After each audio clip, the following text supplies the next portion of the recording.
This clip was taken from the series Asking for a Friend, what we all think but think we shouldn't. The entire series can be found at fromthefray.com/asking.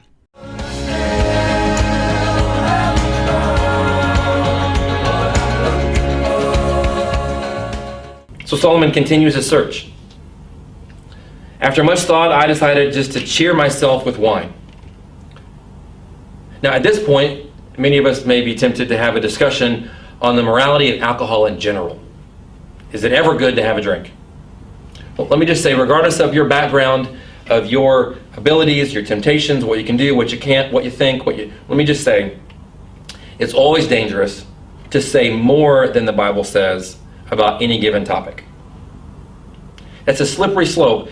To say more than the Bible said. It's the same thing that the Pharisees did. It's the same slippery slope where you make rules about the rules. You become so in love with the rules that you make rules about the rules to make sure we don't ever even get close to breaking the rules. The problem with that, the Pharisees found out, is that over time you forget the original rule. And even worse, you forget the reason the rule existed. The part of your heart that the rule was there to bring out. You forget all that when you have rules about the rules.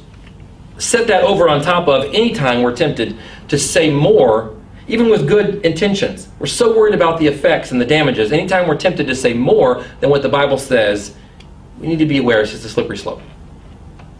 All right. Me personally, I like to enjoy a good beer every once in a while. Not 15 beers, but a good beer or two every once in a while. Not an IPA or a wine cooler, those are sinful, but a good lager with a German name.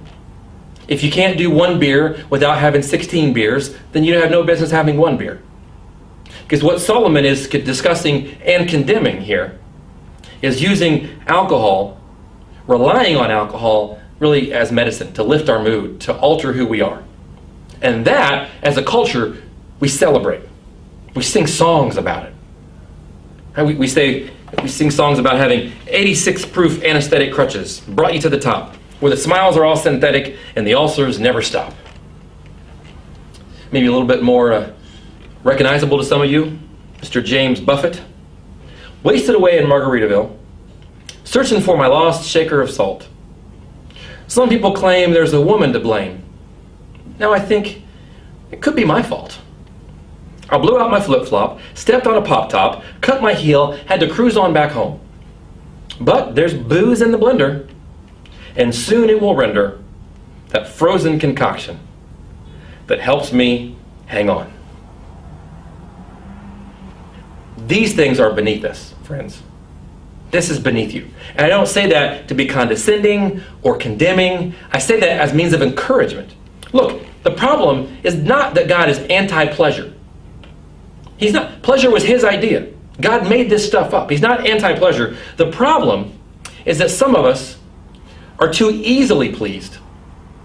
We're too easily medicated. We stop short of what God has in store for us.